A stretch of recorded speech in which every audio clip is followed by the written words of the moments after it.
It's, yeah, did you get that? Yes. Okay, so good morning or good afternoon, everyone. I guess it depends on which parts of the world that you're tuning in from. I'm Kacy Garvey, and I'm the convener of this forum. And we call it Ink and Insights. It's an online gathering of emerging and established leaders in the literary community, where we can ventilate different issues, challenges, and brainstorm ideas as to how we can effectively and strategically navigate our various spheres of influence as writers. So this week, we're having a special edition because it's World Poetry Day that's celebrated every year on the 21st of March since 1999. And in commemoration of World Poetry Day, we've gathered a range of international experts who can walk us through different ideas on how to monetize our poetry as writers, and then how we can, again, effectively and strategically provide a proper legal context for these opportunities that we create for ourselves as poets and as writers. So as I said before, I'm Kacy Garvey, and I'm the founder of JAIKU. JAIKU is a nonprofit organization that is dedicated to meeting the needs of the poetry community. I was going to say in Jamaica, but perhaps I need to even broaden my own vision and say across the Caribbean. And today I have the distinct pleasure of working alongside Christoph Jenkins from the Poet Life Business Network, as well as several members of the International Authors Forum. I'm going to be handing over to Katie Webb. She is the coordinator for the Latin American and Caribbean chapters of the International Authors Forum. And she has very expertly navigated a lot of different issues with us in the launch of our Caribbean chapter last month on February 19th. So thank you so much, Katie. Thank you all of our speakers. And Katie, I'm just take it over from here. Thank you. Thank you so much, Kacy. And hello, everybody. Welcome. Thank you for joining us. Kacy, thank you for your introduction, for your invitation to the IAF to co-host this event, and for all your passion and efforts on behalf of the writing community in Jamaica and, as you say, beyond. My name is Katie Webb. And I've worked with the IAF since it formally started more than 10 years ago. By IAF, I mean the International Authors Forum. And now with my colleague in Mexico, Maria Fernanda Mendoza, who is also here with us today, I coordinate the Latin America and Caribbean network of the IAF. And we're very excited particularly to be building our work in the Caribbean at the moment, as thanks to the efforts of Kacy and others, we have found ourselves part of a new, active and enthusiastic community of authors in the region. In brief, IAF is an international network of nearly 90 associations of writers and artists worldwide. By authors, we mean anyone who makes their living from the rights that they obtain through copyright. And we were set up to respond to the challenges of globalization and digitization, which authors are facing in the world today. IAF represents authors' interests in copyright and fair contracts, aiming to influence law and policy making which affects authors at the international level by communicating the author's perspective, very importantly, at the World Intellectual Property Organization, which is the branch of the United Nations where nearly 200 of the world's governments meet to regulate the international copyright framework. But also, and our topic today, we want to ensure that authors have access to the best possible working conditions, which are importantly determined by the contracts that they negotiate for the uses of their work when a third party, such as a publisher, wants to sell their work. Obviously, the third party wants to make money too, and it is often a large business entity with resources to legal advice that the author doesn't have.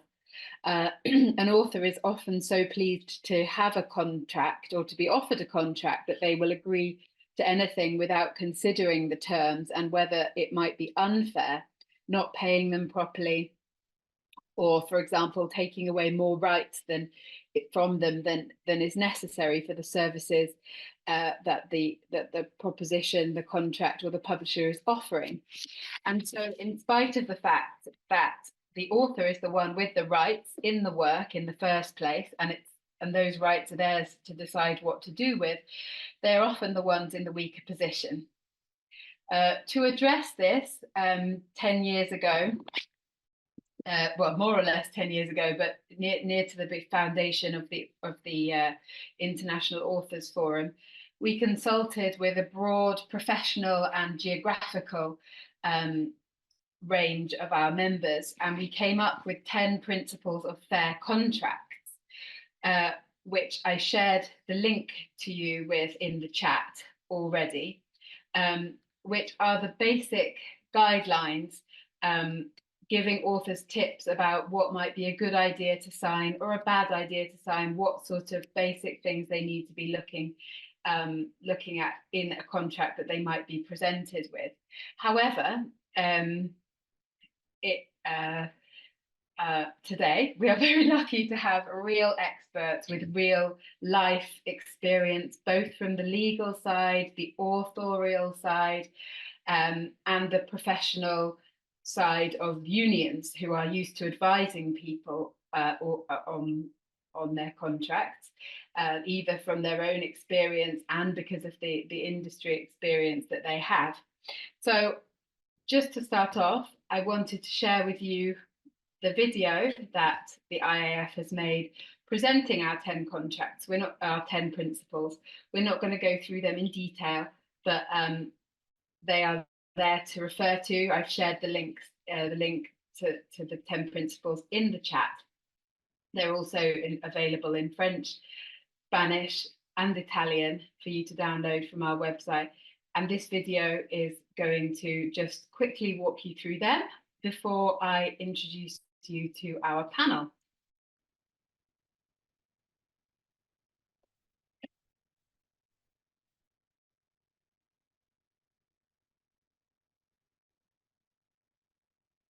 Okay.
AT, I think there is a problem. We cannot see the video running. Oh, okay. Not at all. No. Ah.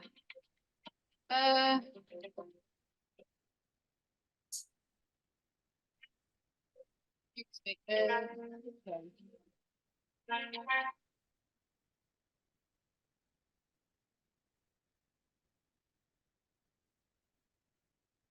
Is it now there? Yeah, we can see a slide, but Okay. not the video. Maybe there.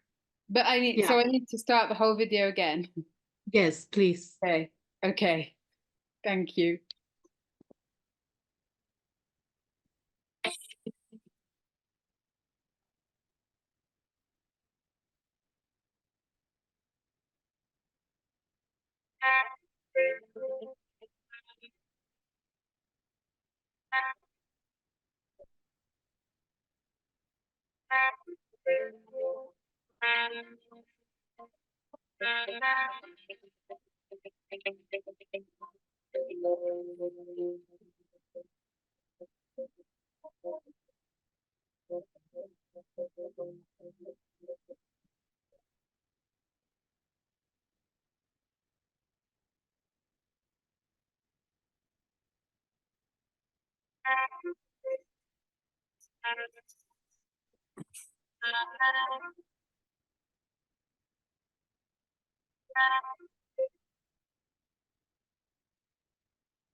I'm recording. Oh, you want it?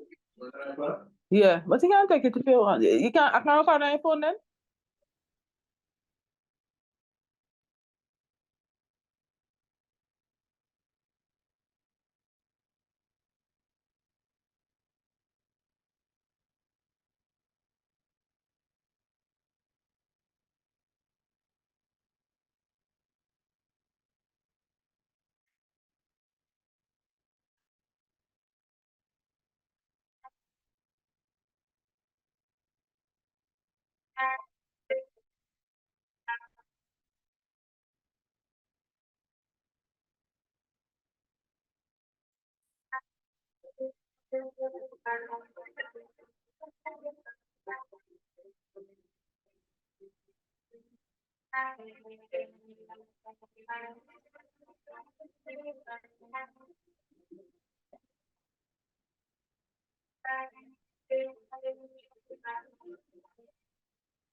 Okay, so that was our 10 principles for fair contracts, and hopefully we will be digging down into a lot more detail today. And also, of course, we will be focusing specifically on poetry, whereas the 10 principles apply to all types of writing. We've got the chance to really drill down into the nitty-gritty of what our audience today might be faced with. Specifically, for example, the difference for a poet is that often poetry is performed, not just published in print. And so the different kinds of income, the different uses that poetry can generate in the marketplace are going to be crucial to our discussion. And to take us through some real life examples of that, what a poet on the ground, a working poet is facing. We have a real life poet to start off our panel discussion today, Christoph Jenkins, who's going to explain to us the kinds of situations and challenges he faces in the market that he works in the context of a poet, and the contracts through which he makes his. You're on mute, Katie. Excuse me. So I'll repeat that those, I was just explaining that those 10 principles we just saw apply to writers in general, but today we are here to consider poets in particular, and the kinds of situations, the kind of working contexts, the kind of contracts that poets specifically may be faced with and have the opportunity to work with. And to help us do this, we're first of all in our panel going to hear from Christoph Jenkins, who is a real-life working poet, who's going to explain to us the kinds of situations and challenges he faces in the contracts through which he makes his living as a poet. Then to help us guide us, through the best way to deal with these situations and give perhaps different perspectives on the legal and professional side, we have Alex Olvera from the Mexican Translators Association, David Felipe Alvarez, and Gustavo Schötz, who are eminent copyright lawyers with expert advice on how to go about negotiating a contract as a poet, all with years of professional experience behind them. After their individual presentations, we'll have time for Q&A and a chat between the panelists. But now to hand over to the panel, I'd like to introduce you to Christoph. Christoph Jenkins is the founder and CEO of The Poet Life, a poet and entrepreneur. He began writing poetry in grade school and soon found it to be his passion. Running The Poet Life has led him to become an advocate in the community and a builder of the poetry industry. His company has 3 pillars that start with the letter E: educate, engage, entertain. The Poet Life educates through their online university, Poet Life University, where they teach poets how to start a poetry career. There is also a non-profit arm called Poet Life Academy, where they teach students K-12 how to express themselves through poetry. Christoph is the host of the Poet Life podcast, where he has conversations with poets around the world who have made major headway in the poetry industry. And in addition, the Poet Life hosts their annual festival called the Poet Life Fest in different cities around the country. So Christoph, over to you. Thank you so much for joining us. Katie, thank you so much. I really appreciate the opportunity and the time to speak with you all. Again, my name is Christoph Jenkins. I'm the founder and creator of the Poet Life, but also the Poetry Business Network, where we have poets around the entire world. As you can see, connected with Kacy out there in Jamaica. I was just out there last year, where we conducted a poetry business workshop with poets around Kingston and beyond. So I'm here just to share a little bit about how poetry has expanded the minds of so many people, not just poets. And some of the hindrances, I would have to say, is simply informing people and poets, not just people, but poets as well, that poetry is so much more than writing. It's so much more than performing. You know, that's what we've been knowing poetry to be for centuries, right? But if you think about the word poetry, it really isn't about just rhymes and metaphors and similes. It's about words, right? And so the same way a comedian is able to just simply stand there and evoke an emotion, which is laughter, and do what they love for a living, a poet can do the same, right? And I know a lot of you have heard that there's no money in poetry. Well, that really doesn't make any sense if you really think about what words can do, right? So And so in that regard, we teach poets around the world how poetry can create a career for poets. And because poets are poets, they have a plethora of skill sets that they may not know that they have. And so since we're talking about contracts, yes, contracts are for, writing books and writing poetry books, and they may be for performances. But because I'm a poet, I also know how to host and plan an event, not just any event, but a specialized creative event. And even event planners don't have that skill set because they don't have the network of artists and poets, right? So as a poet, I have the specialized skill to create an event that the average event planner can't. Just naturally being a poet, I'm connected to poets in my area, in my city, in my state, in my country. And so because I'm a poet, I'm also a public speaker, right?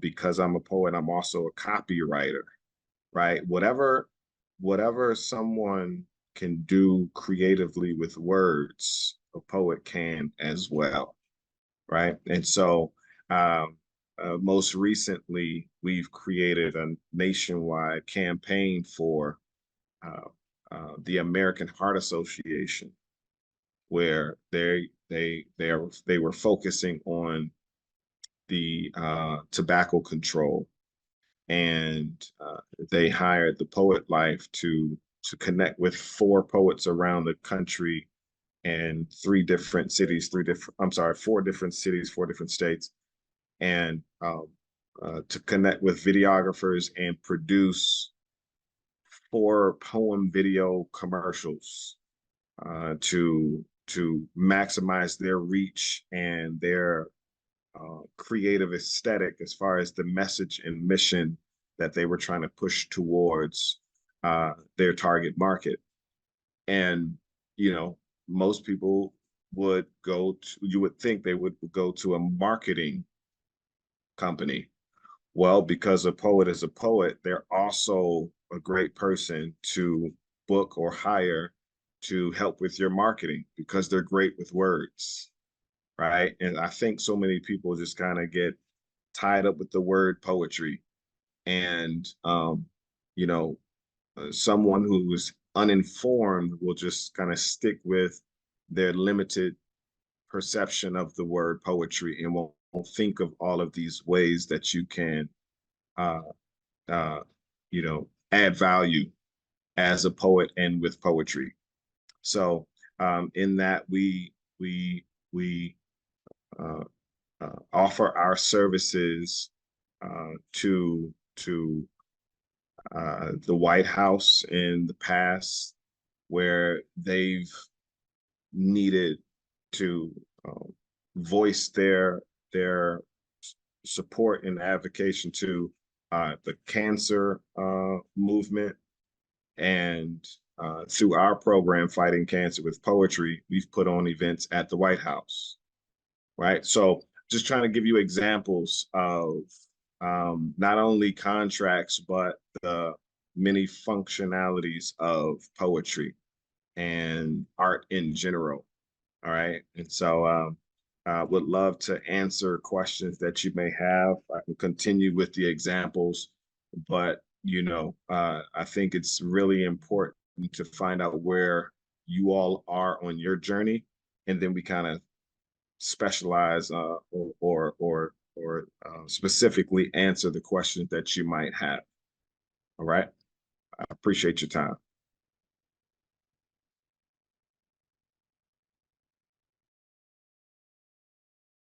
Thank you so much, Christoph. Your work sounds amazing and so varied, and really, I think, opens up all of our minds about what the role of an author, in this case specifically a poet, is or can be.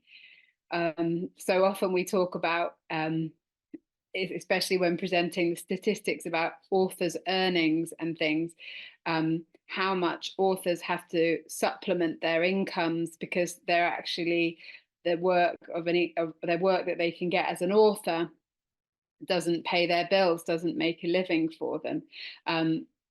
But actually thinking creatively about your place in the world, as you've done obviously so strategically and made a whole business out of, is really great. Yeah, definitely. Well, I'm glad you said that about authors and trying to sell their books. I think one of the main reasons why it's so hard for authors to sell their books is because I don't want to generalize, but a lot of authors write without a plan, right? They have a passion, they have a thought, an idea about the book, but they don't have a thought or passion about how to sell the book, right? And just one example of how to sell the book is just thinking about the topic or the subject matter of the book, right? And so if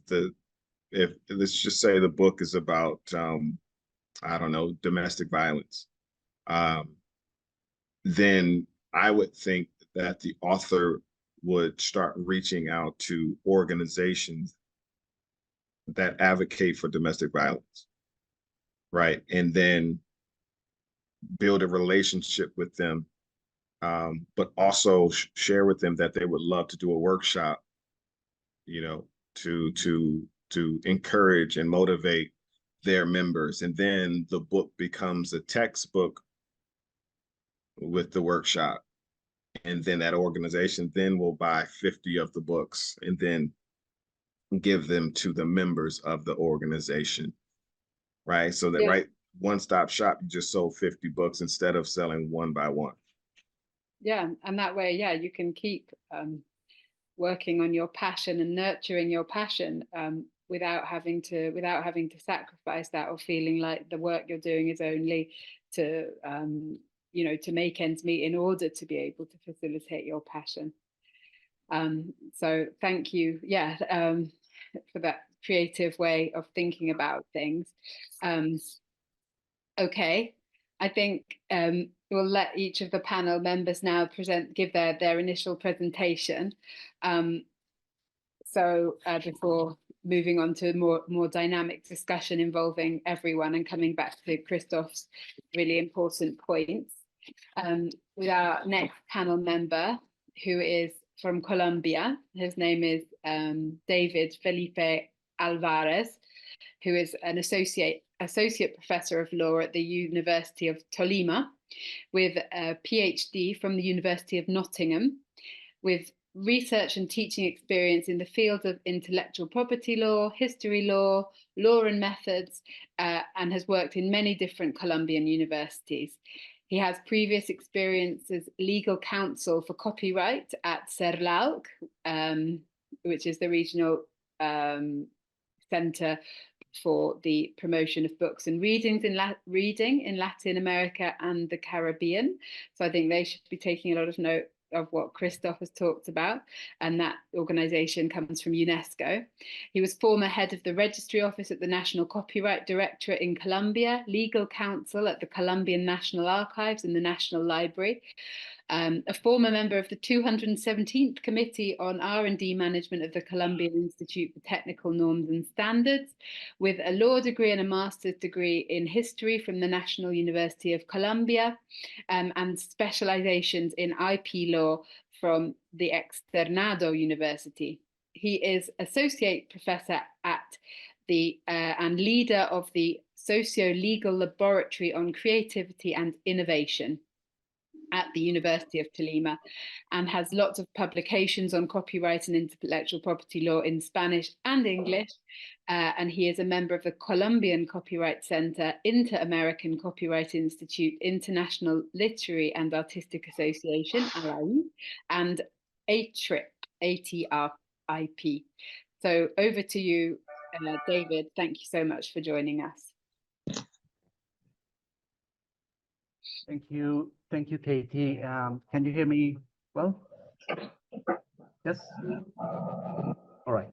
Okay. Well, I would like to say first of all that I'm very glad of being here. Thank you, Kacy. Thank you, Maria Fernanda, and again, Katie, for having me here. It's very important for me be able to help poets in my work.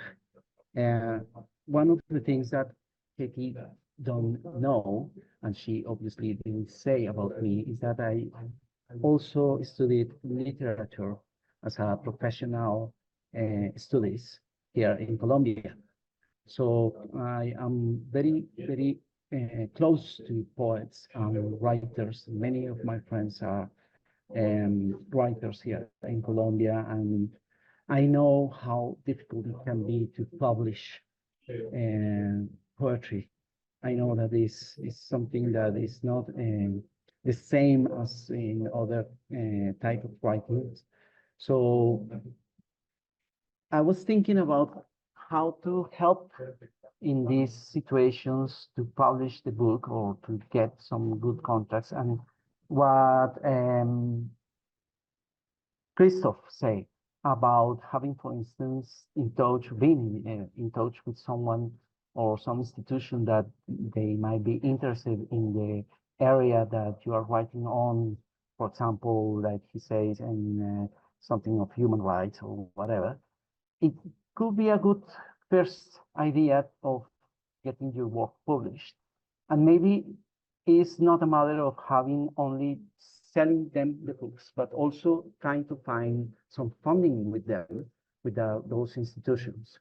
And funding means that probably you will need to share and create a good partnership with them in terms of self-publishing and a good contract in which you publish with that institution and get a distribution of royalties or getting well, a number of books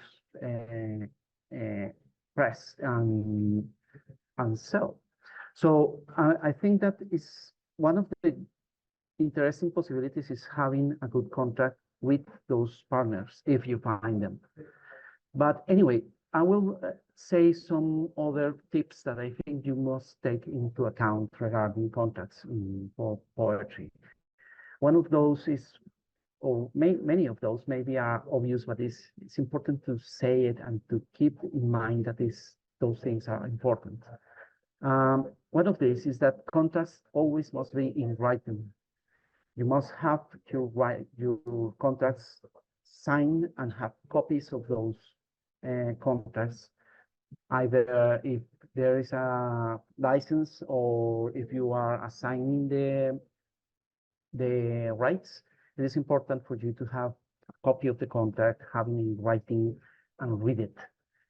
Another thing that is important, and I think that is kind of difficult for us to talk about because in our countries, in Colombia and in other countries in Latin America, moral rights, you know, the right that you have to be mentioned as author of your work.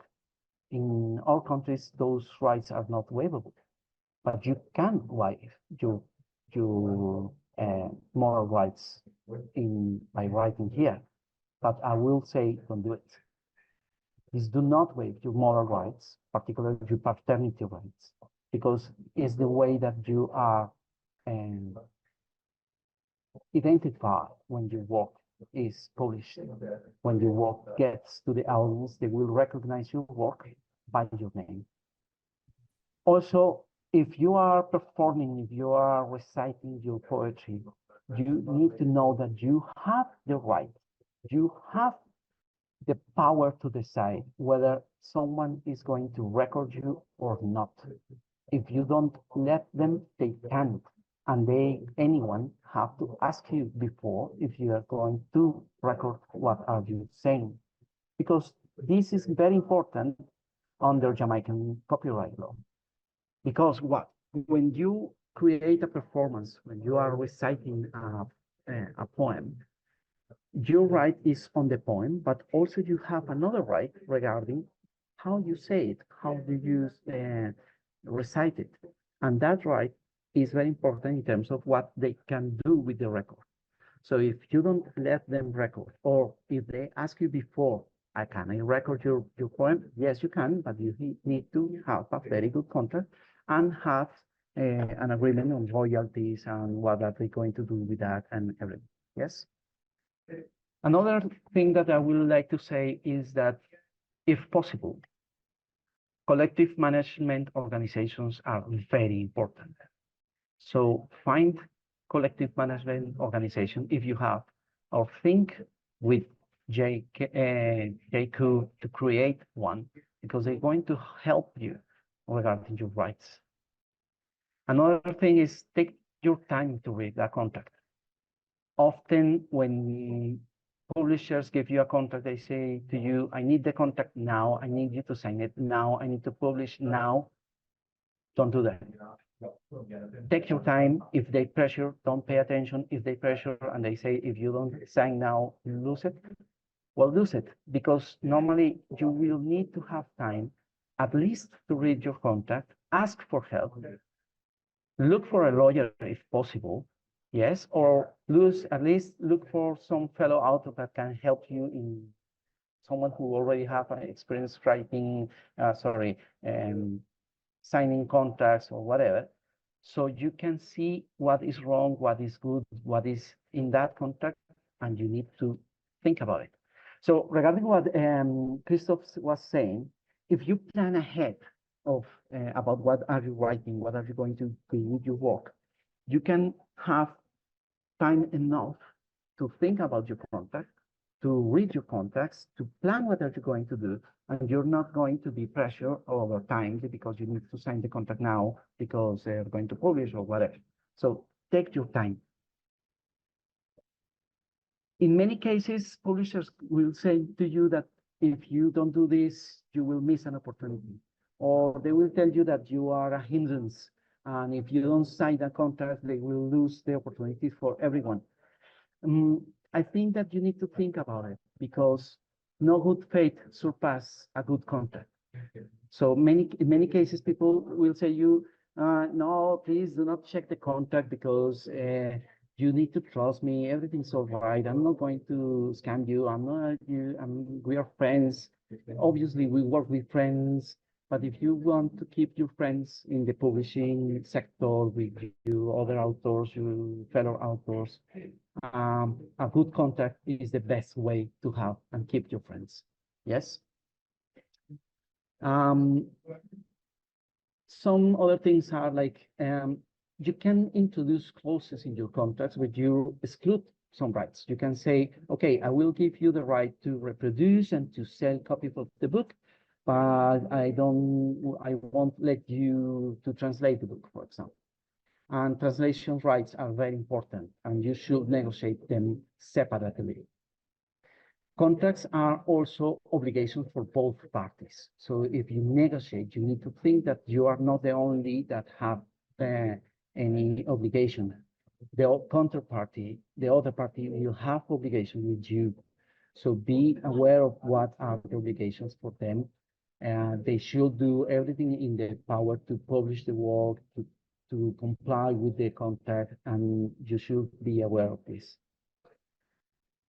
From my point of view, this is a very personal from my experience. I always recommend my clients and people who I work with that do not get a lump sum if it's not needed. Get a percentage of royalties, because a lump sum will give you money and that's it. And in many cases, at least in my experience, some publishers give you a lump sum and they say this is in advance of your royalties. And this is a very trouble thing, because then you are in debt. So you get a lump sum, which is in advance of your royalties, and then you will need to sell the book. So your royalties will pay the money that they gave you. If they don't sell the book, you will be in debt, and that is very, very difficult. Well, I will have like 3 or 4 more issues that I would like to say. Check your contacts and be sure that you will have good mechanisms to check how the work is performing. If you are with a publisher, you need to know how many books they sell, where are they offering the book, what are they doing with the book, and what other or what kind of other uses are they doing with your book. For example, they are using it for internet purposes or with digital media or whatever. You need to be aware and you need to be in control. There is also possible to introduce termination clauses. You know, when you sell or when you assign your copyright, you don't need to assign your copyright forever. You can say, I will assign it only for 5 years or 10 years, and you can get your copyright back if you sign in that kind of way. The other thing that we will say is data is important. Digital uses of the work now create data, and what they use with that data is important because that data is part of the things that your work produce. So negotiating what they can do with that data is very important.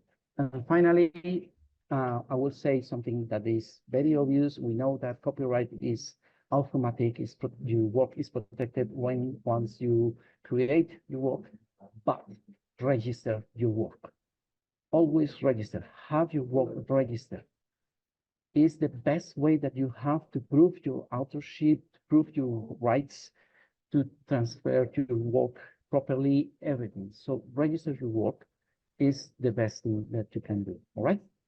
So that's it. I hope this is helpful. Any questions, I would love to answer.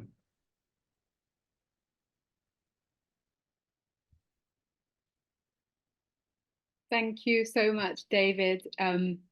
Well, I think that was really brilliant, Bill. And now we know you are both a literary practitioner yourself, as well as a lawyer. We know that your insights are going to be solid and come from the heart. I do think there is one question in the audience, and perhaps we'll leave mostly questions for the end. But Jewel, please go ahead and ask David your question. Thank you and good day, everyone. My question is, how do you register your work? Sorry, can you say that again? How can I register my work? You said the most important is to register it. All right. There is, in Jamaica, there is a copyright, no, the National Office of for Intellectual Property. So you can register the office there. Let me check quickly.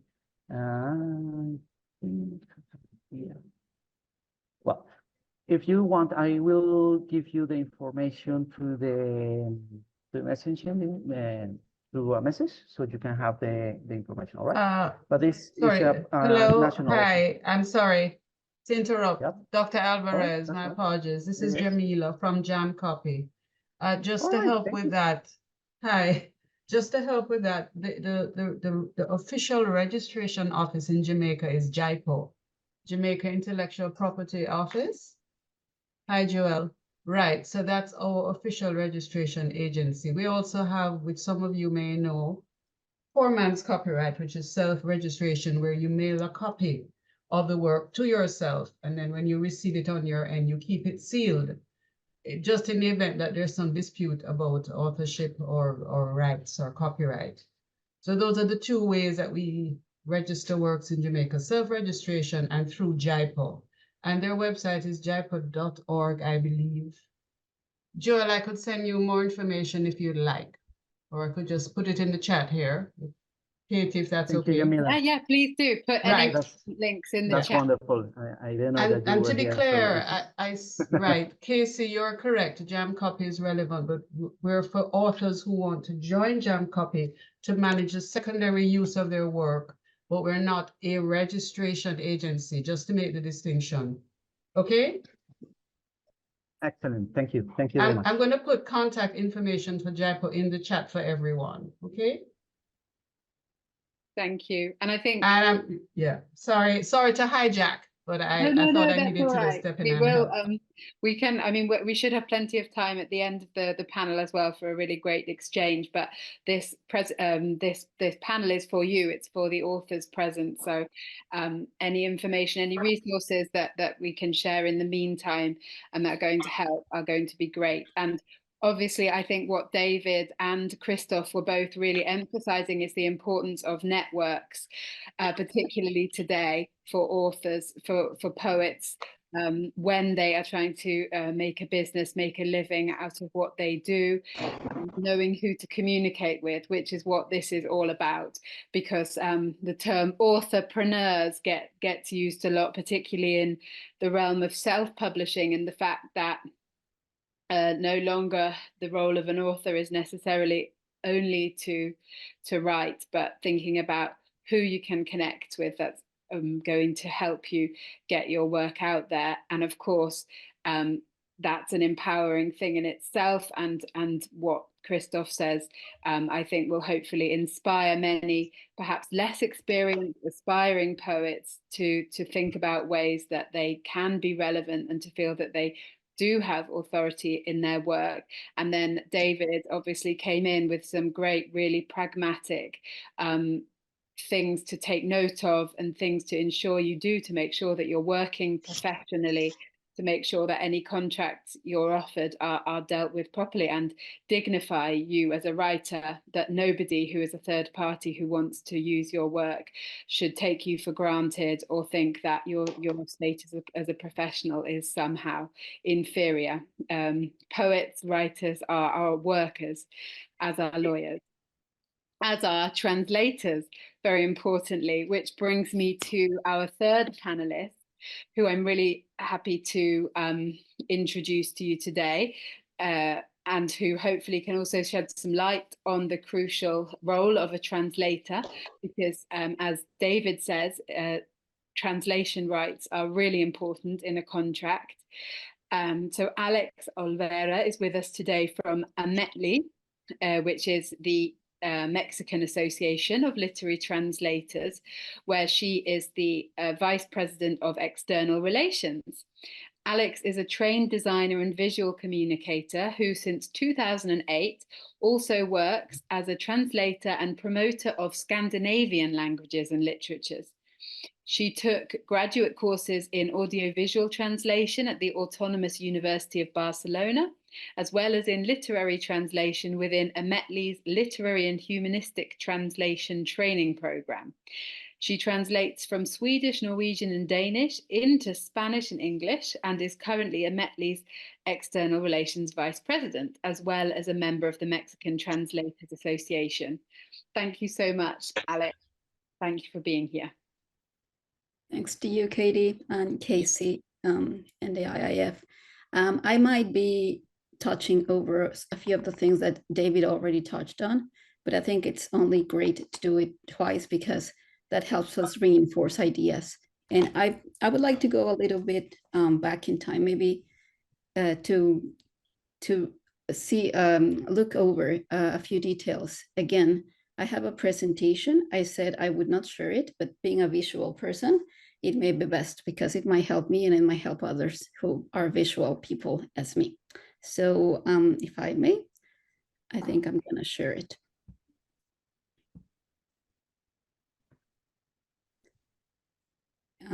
I think you can see it now. Whoops. Can you see my presentation? Yes, thank you. Yes, okay, thanks. Yeah. Well, that would be me in cartoon version. But okay, let us go ahead. I think before we can dig even deeper in what contracts should entail and how we can protect our works, I think it's important to understand certain principles. I don't know how many of those who are here are savvy enough about legislation around intellectual property. I certainly wasn't until I started doing more literary translation and advocating for my colleagues. So it took me a while to read our Mexican legislation and start understanding what terminology meant before I could actually enforce it and apply it in my professional life. So this is something that's very obvious, but just to make sure that we're all on the same page. Copyright embraces not only literary works, which is pretty much what we're talking about today, but computer programs, databases, films, musical compositions, artistic works, understood as photography, sculpture, and the like, architecture, and also advertisements, maps, and technical drawings. This information was taken from the World International Intellectual Property Organization. And this is very important. And it made me think about what Christoph was saying about him networking and branching out from just writing poetry. He mentioned he hosts events, he plans events, and he even has helped craft commercial campaigns. So while not all intellectual property is copyright, it all can be protected as long as it's not ideas or concepts or processes that just stay in the mind, which I think is very important, because if as poets you branch out into all these other activities, besides writing poems, you have the tools to protect those other activities and derive money from them. So I think it's really important to bear this in mind. Now, as I was saying, copyright protects expression, not ideas, procedures, methods, systems, processes, concepts, principles, or discoveries. And this is very important because, as David was telling us, your work is protected the minute you create it, but I guess I would be even more precise and say your work is protected the minute it's fixed somewhere, because and not that the definition was wrong by any means, but some of us misunderstand creating as having the idea in our minds. And so we think, because I already thought about it, then it should be protected. How many of us have sometimes seen something like an ad on the highway or a sculpture or a drawing, and we say, oh, I just had the same idea, I was gonna do it, but somebody stole it from me, right? Or somebody got there before me. Well, if you didn't fix it somewhere, if it's not somewhere tangible, you cannot claim for it to be your creation. How are you going to prove that it's your creation, right? So it's very important that when we create, it is somehow tangible so that we can protect it. And then that's how we can go back to what David was saying about registering our work. It is very true that it is protected once it has been created and fixed somewhere tangible, and there's no need, or there's no obligation, maybe I should say, to register it. But it is an advantage to register, because should we end up in court, for instance, fighting for our rights, it is much easier to prove that work is ours when it's registered than when it's not. So yeah, just keep in mind that we're tangible.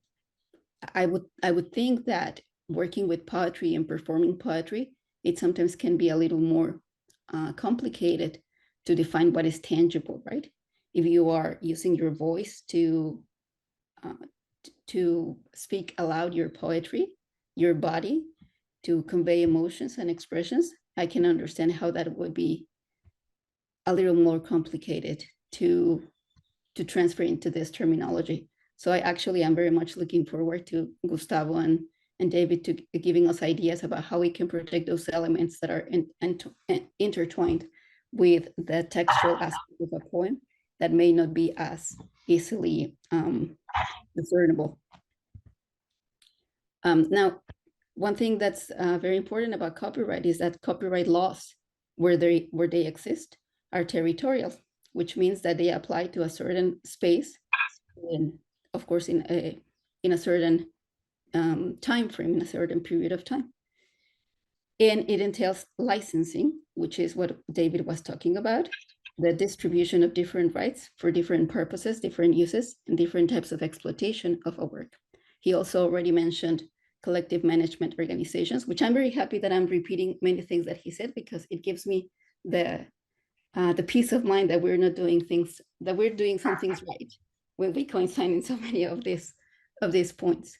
These collective management organizations can be very important, because let's think about it. If your poem, as it often is the case in poetry circles, wanders around and it's transferred from one mouth to the other, from one mind to the other, from one person's works to the other, it is very possible that it will be very hard for you to trace where your poem has landed. So what collective management organizations help us do is monitor how our works are being used negotiating licenses for the use and exploitation of those works, and collecting remuneration that sometimes may be very hard for us to collect on ourselves. This brings us again also to the power of doing things collectively, right?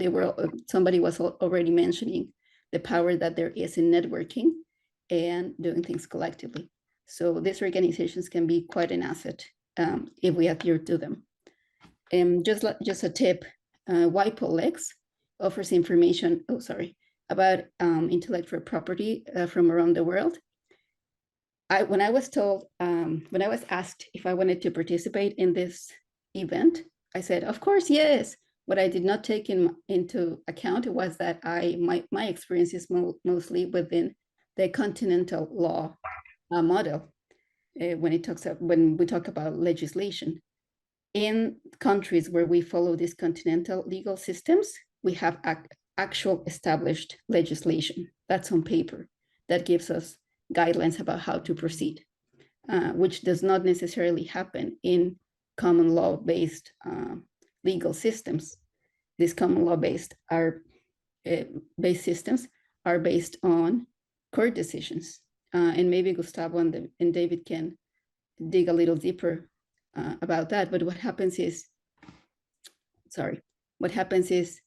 sometimes we may not be aware of what applies in our country, in the country we are residing, or the country where we are creating our work, or where we are distributing our work. So I would very much urge everybody to check WIPO-Lex and just read what there is there about legislation in those countries where you are performing, where you are writing, where you are creating your works, so that you know what kind of legislation applies there where you are. As far as I understand, Caribbean countries follow common law legal systems. So it would be very interesting to dig deeper there and know what the difference are. And why is that important? Because when we sign contracts, we are signing contracts on the basis of what legislation allows or does not allow.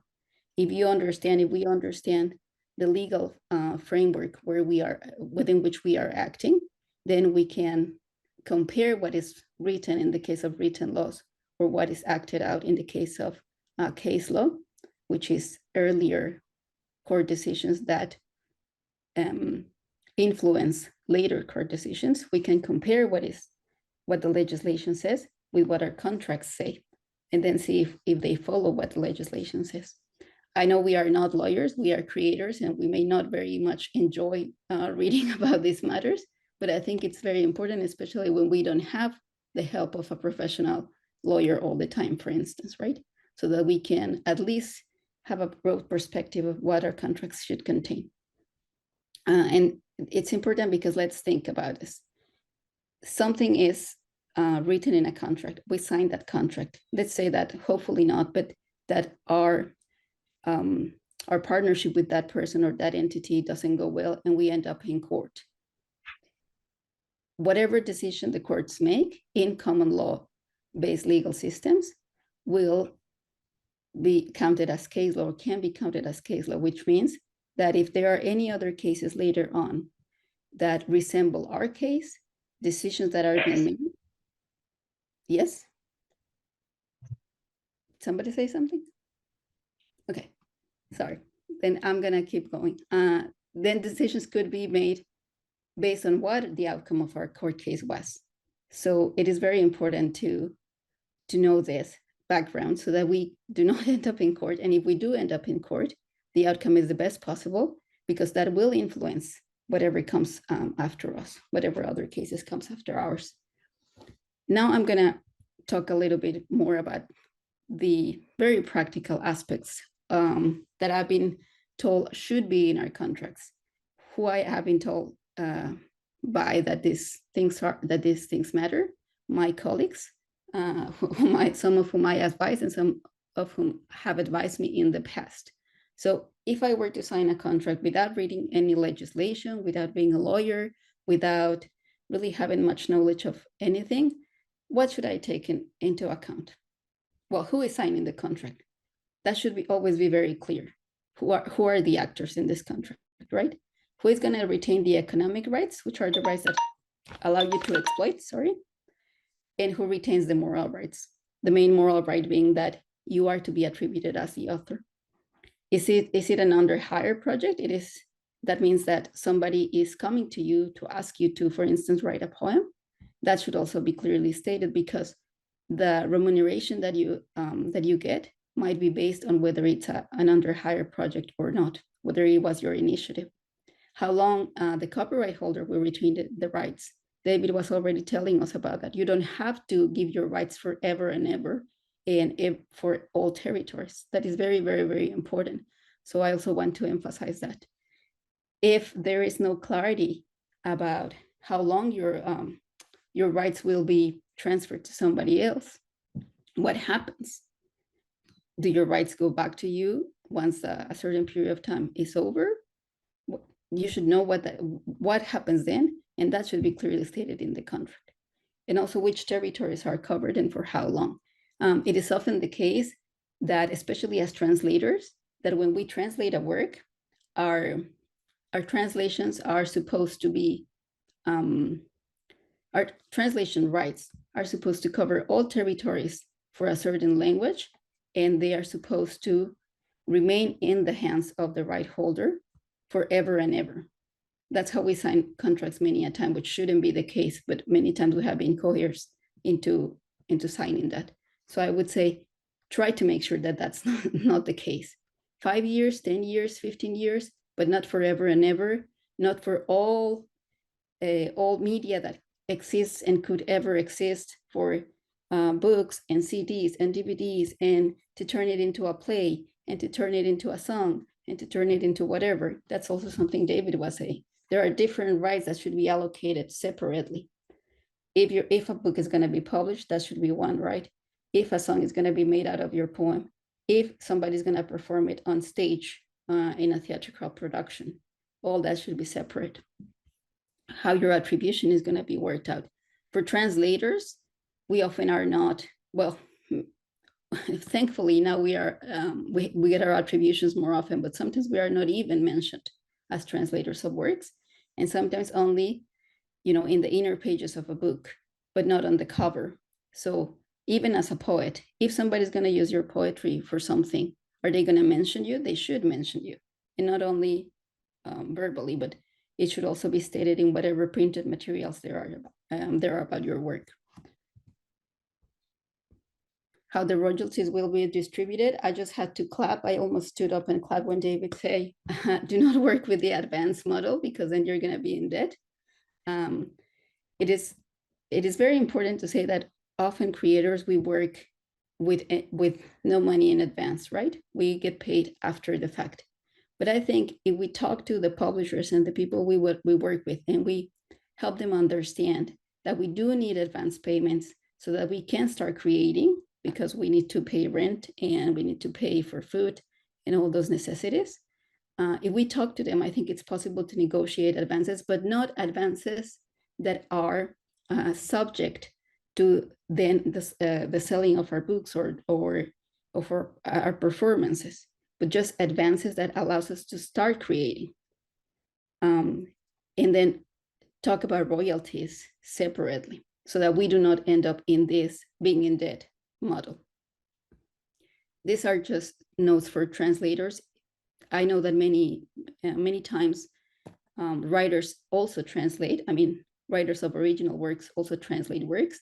And I would just like to advise you to whatever practices you want to be able to perform with this translation, have them in the contract too. For instance, the freedom to insert translator's notes, the freedom to review all the material that is going to go into printing before it goes into printing, because it is often the case too that we are not told when the book is ready and is going into printing. Some changes are made, and we never know that changes were made, and that's how it's printed.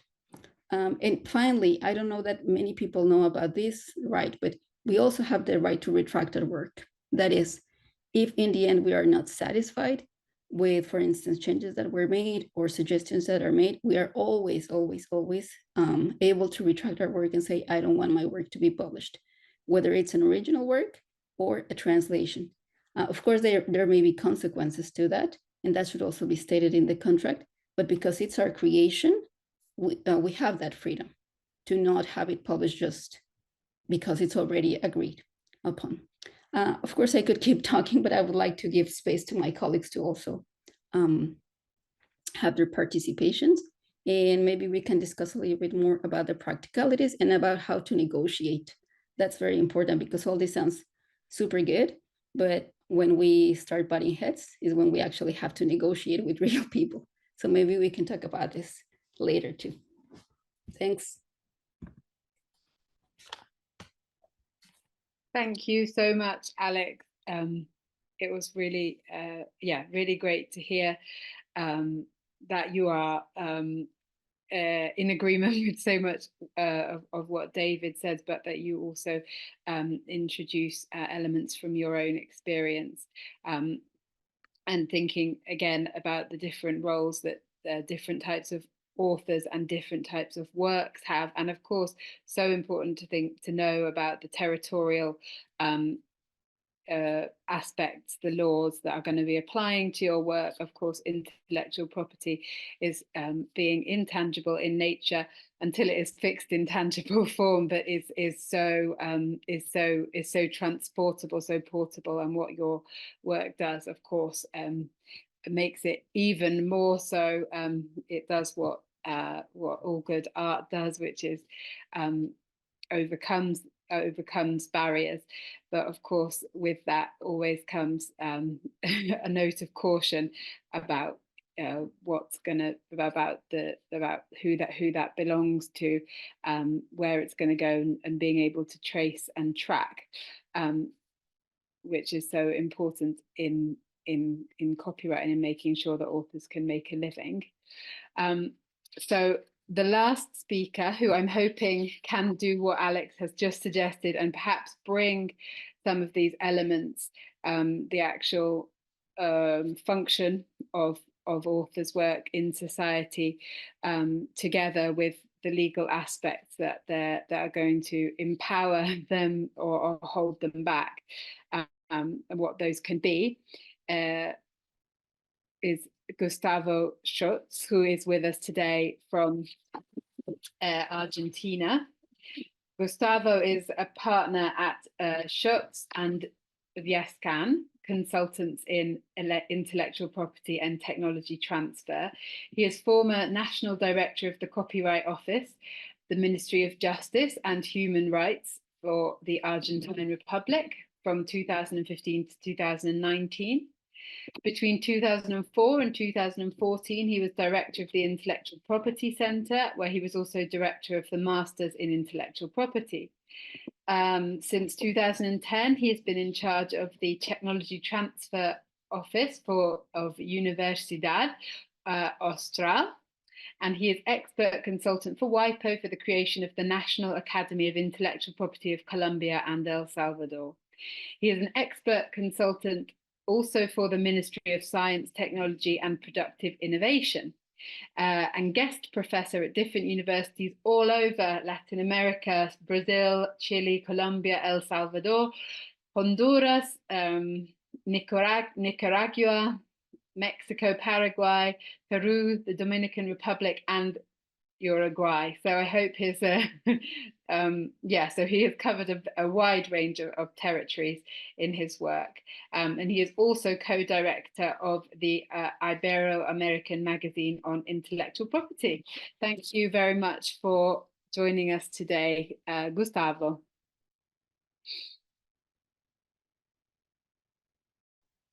Thank you, Katie and Kacy, Maria Fernanda, and AAF, I'm sorry. First, the organization, the organizers. So I am as an author. I am a lawyer, but I am author too. And I am an editor sometimes. So I worked in different sides of the river. So negotiation is a balance between freedom and power. And as we know, authors are the weak party of the negotiation. That we can see the first rule that we have protecting authors was the statute of Anne that it comes at 1709 after the invention of the press. The authors were abused. I can use that word freely. And they need some protection. So, but the weakness of the author don't mean that they can negotiate. They can negotiate a lot, not only modifying or proposing new clauses to the contract, also to fill in the blanks where the contract don't say something. So it's important also what the contract don't say.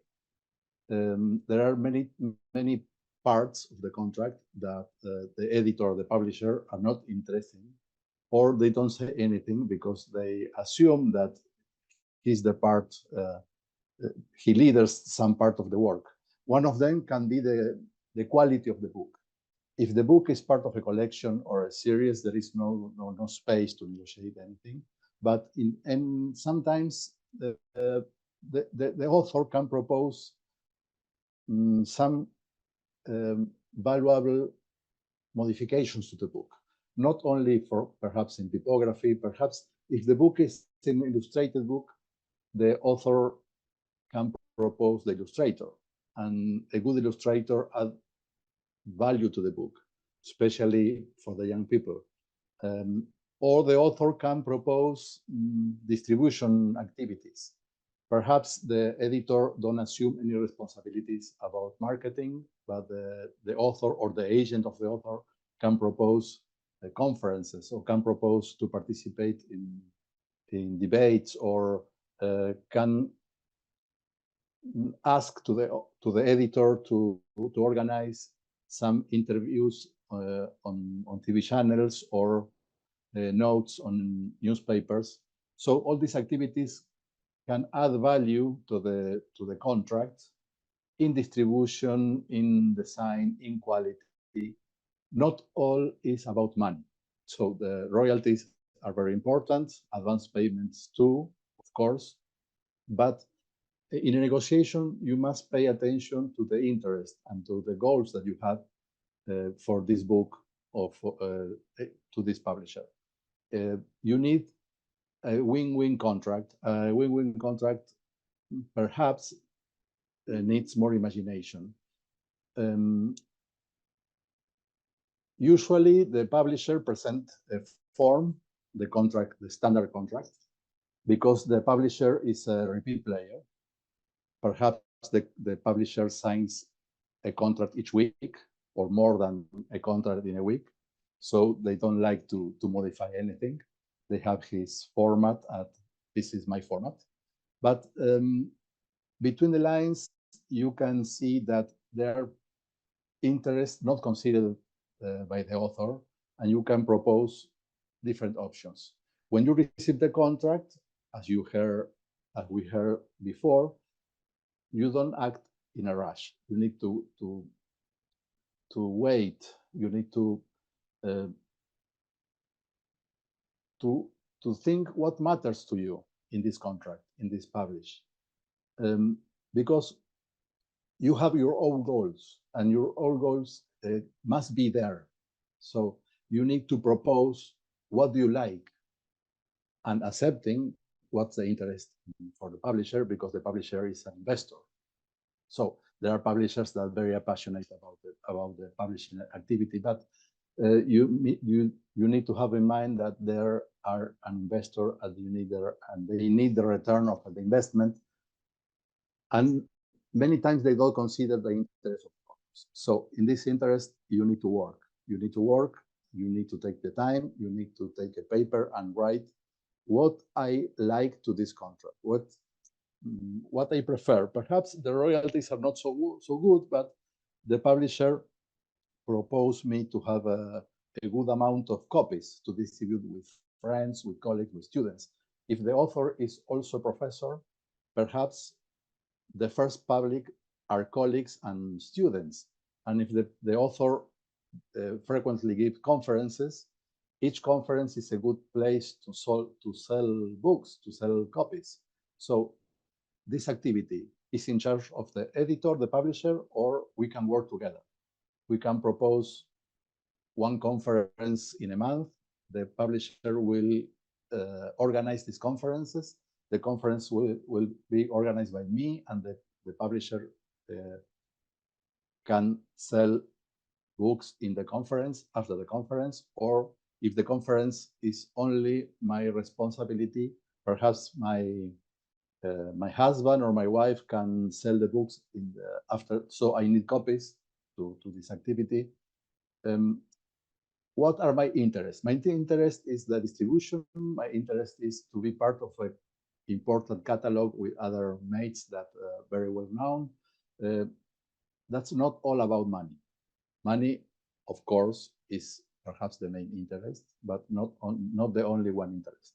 So paper and pen to write my goals, to what are my interests. And in the next meeting, I receive the contract. In the next meeting, I propose a negotiation. The negotiation is qui pro quo. Perhaps I can accept this royalty rate, but in exchange, I ask for 100 copies of the book to sell by myself. Or perhaps I am very interested in travel, or I am very interested in participating in next editions, or to be part of a compilation. That's very common in compilation of poems. You have a book with 100 poems, but 2 or 3 of them can be part of a compilation. The best poems for the last decade. Well, perhaps the publisher can do the effort to include 3 of my poems in this compilation. That's good for me. It's for my interest. If the reader likes these 3 poems, perhaps they can ask for the complete book, or perhaps the publisher can agree with me not only for this book, and I can have a compromise to write 2 more, to have a collection. So this agreement is not only for 1 book, there can be an agreement for 3 books. So this on the table. That can be the options that you can have in mind to put in the negotiation and to share with the publisher to balance this negotiation. But there is not only take or leave it. You need a win-to-win situation, and to have a win-to-win situation, you need to have in mind options. And these options, perhaps many times the agents, they know a lot because the agents represent 10, 20, 100 of authors, and they know how to negotiate with publishers. On the other side, you can have an advice for a colleague or an advice from AIF, or you can read the principles. Not only to read, you need to understand the principles. And you need to understand what are not in legislation or what are not in the contract. So your main ability is to write, not to negotiate. But you need also being aside with somebody that can help you in this negotiation, proposing these options and this kind of alternatives. There is no negotiation without alternatives. You need alternatives. The alternatives must be in the table. You need to think before in these alternatives, and these alternatives can be in the distribution side, in the price, in the territories, in the adaptations, in translation rights, how to work with other co-authors, how to work with illustrators, how to be part of a big catalog, how to be in a platform, which platform manage the publisher. If the platform is a not well-known platform, perhaps there are not a good amount of readers. So you need to ask to the publisher, well, can we work with another platform, or we have an exclusivity with only one platform? Perhaps it's much better if your book is in 2, 3, or 4 platforms, not in only one. So that can be a part of the negotiations. So options to have alternatives. With alternatives and options, there are negotiations. If not, there is only a take or leave it situation. That's the resume of all this situation when the authors are the weekly party, and we need to be clever to propose alternatives to the publisher. Thank you, Katie. Thank you, Gustavo. I don't know if I take all the time or we have more time to questions. No, we have some time for questions. Okay. So if you're finished, thank you. Yeah, thank you. That was brilliant and very clear. Yeah, I think again, the idea of empowering the author and maybe, the protection was created because it was recognized that authors were the weak party, but that shouldn't just stay in the hands and the knowledge of the lawyers. There's got to be all the elements of the work considered. What are your goals for your project? Which of course brings the lawyers, they don't know about the business. The lawyers only know the law, but the business side, they come from the authors. The authors need to explain to the lawyer which are the objectives, the goals, and the interests. So the lawyer take this in writing, in new clauses, or negotiation with the publisher. Yeah. But the lawyer don't know about editions, don't know about poetry, don't know about the market. So the lawyers only can help, but the negotiation, they can be abandoned in hands of the lawyers. Yeah. Most time the authors, they have so much confidence in the lawyer that they abandon the negotiation in his hands, and this is a bad decision. Yeah, that's really interesting. And of course, I think our first speaker, Christoph, was a great example of someone who obviously has his head around the business and the market that he is operating in. Before I open the panel up to questions, I would just like to hand over to my colleague Luke, who is from the IAF Secretariat in London, and who would like to talk about an opportunity for poets in the Caribbean. Luke, he asked for 30 seconds of our time. Just while you all think about your questions, I'll hand you over to Luke.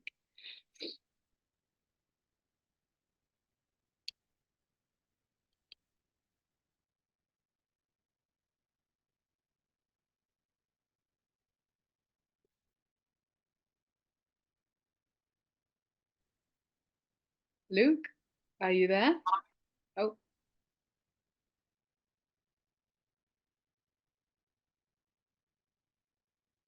We're not hearing him.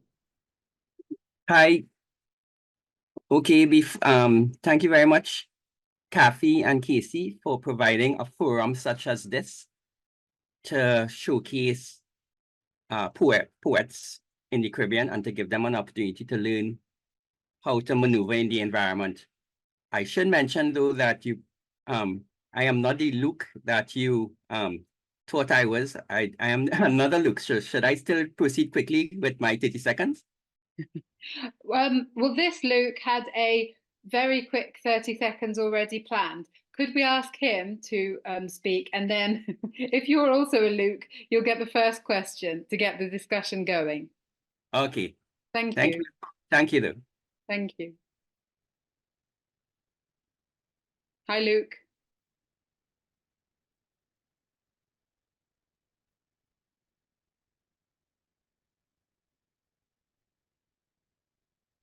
Hello.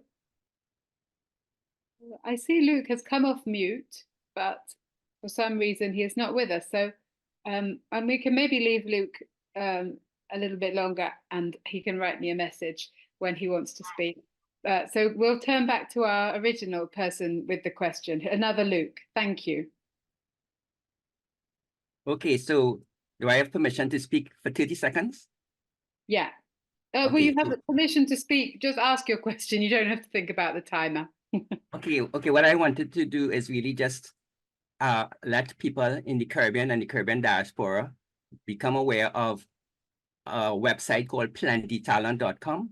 And the reason I want to do that is because it is a platform which intends to showcase Caribbean creatives, including poets and including writers. And for this reason, I thought this forum would have been a good opportunity to quickly give a plug for it.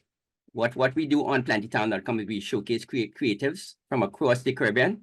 The only expectation is that you must have original works, you must be from the Caribbean, or you must be from the Caribbean diaspora. So we actually feature creators for free on this website called plentytalent.com. And that is basically what I just wanted to do.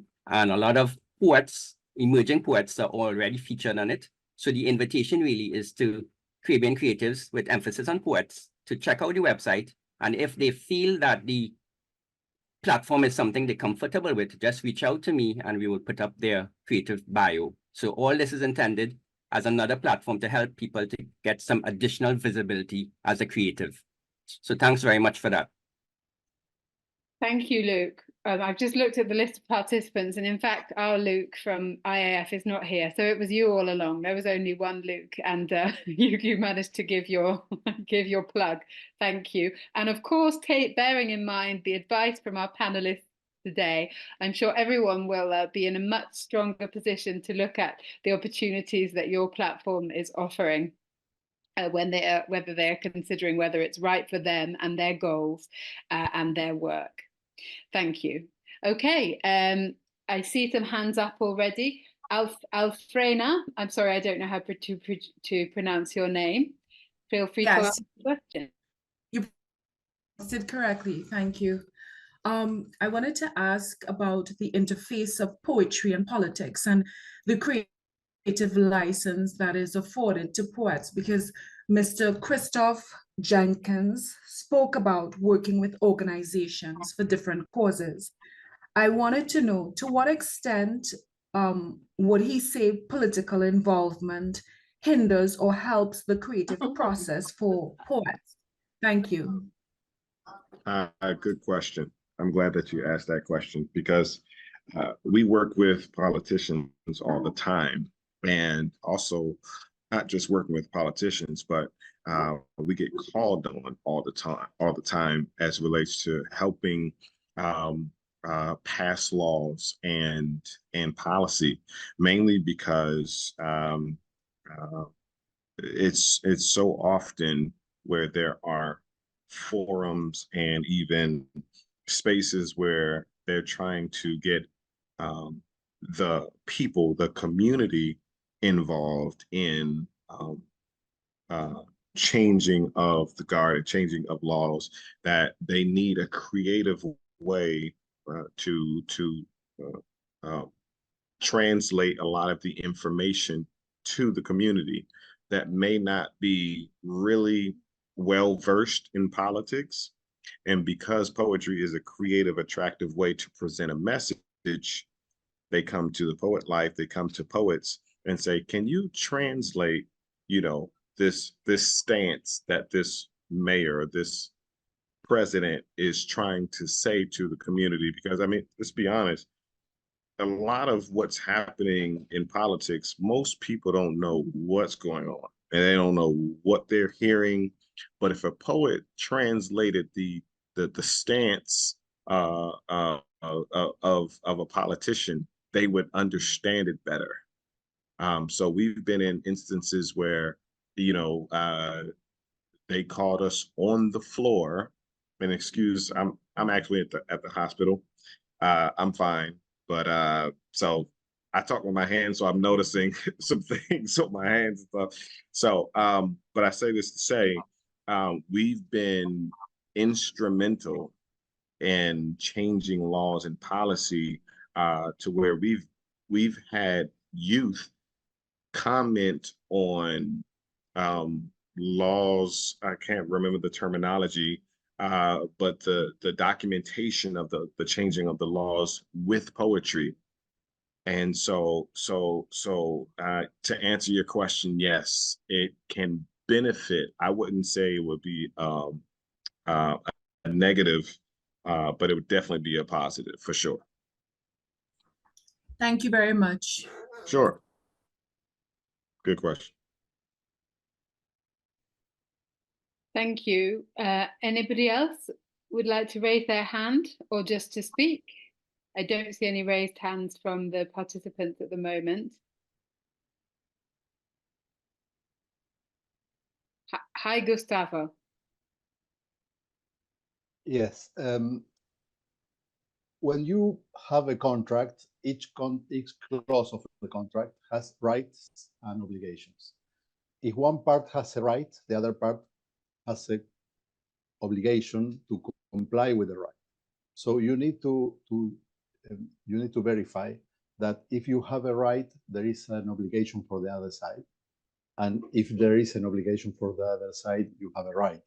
So many times the contract are disbalanced because they failure on this, because there are obligations without rights or rights without obligations. So there is like a mirror. You need to verify that if in your side is a right, that must be translated in an obligation for the other side. So it's quite simple, but that's the equivalence of the obligation and rights. Many times the lawyers, they verify that, but the ordinary people that are not very familiar with laws and with contracts, they forgot that. So please pay attention to that. If each clause has its mirror perspective, if each right has an obligation, and each obligation has its concomitant right. Okay? Thank you, Gustavo. Really clear and good point. Alex? Thank you. Yeah, I just kept thinking, because now we are talking about different applications, in this case of poetry, like what the question covered, for instance, and what Christoph said, a poem being used or poetry being used to convey a political message, if I understood correctly. And so I just wanted to touch again on the concept of exclusivity. I think both David and Gustavo and myself mentioned it. And I think it's very important. It's quite a tool for us creators, because when we sign contracts, often we are asked to transfer rights exclusively. In the case, for instance, of books, that means that I transfer my rights, my translation rights, for the Spanish-speaking world and for all the territories where Spanish is spoken or where my Spanish language work will be distributed.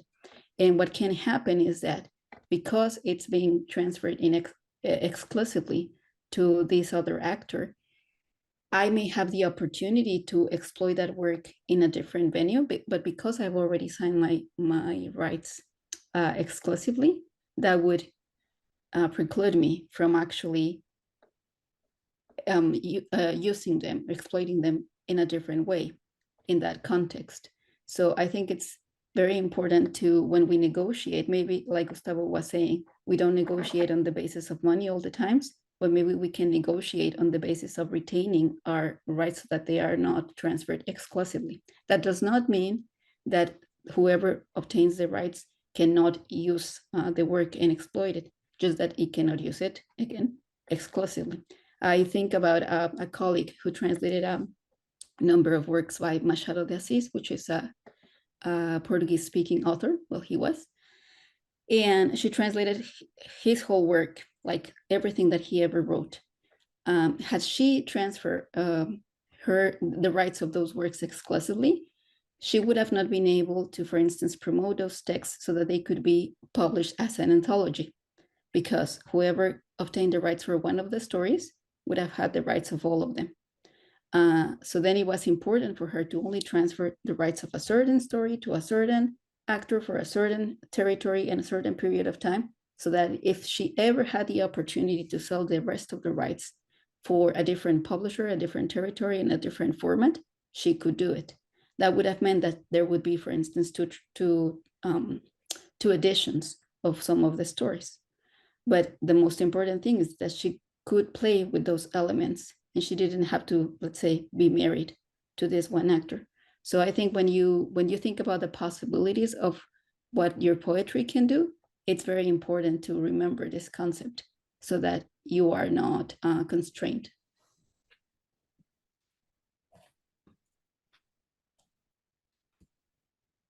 Hi, Gustavo, go ahead.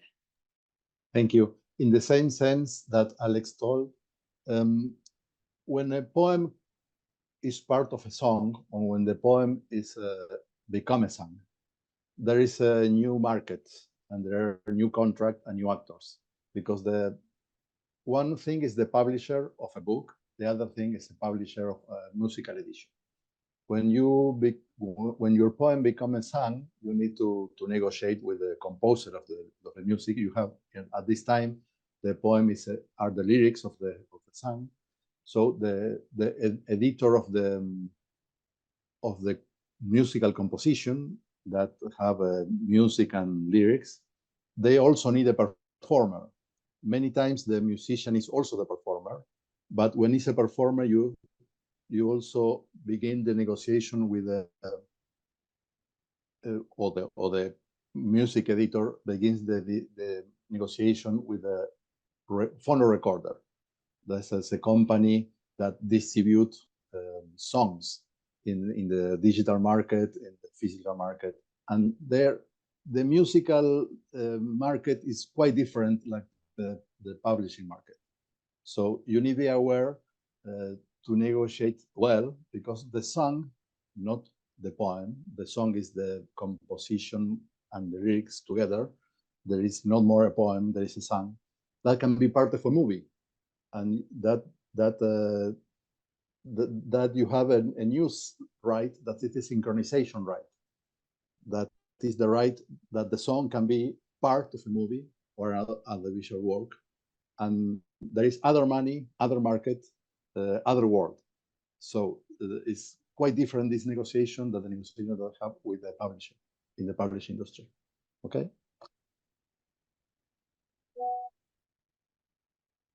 Thank you, Gustavo. Yeah, and it's really interesting to think in our 10 principles of fair contracts that we make it clear that you've got to think about the specific uses for that particular purpose. So if it's becoming a song, there's a whole other set of consideration of factors you need to consider. But equally in an initial contract, and maybe, yeah, tell me if I'm not if I'm not correct in this, but you don't want to give too much away that that, for example, if somebody came to you to and wanted to make your poem into a song, that you would have given that right away already in a prior contract, preventing you from having that freedom to do that.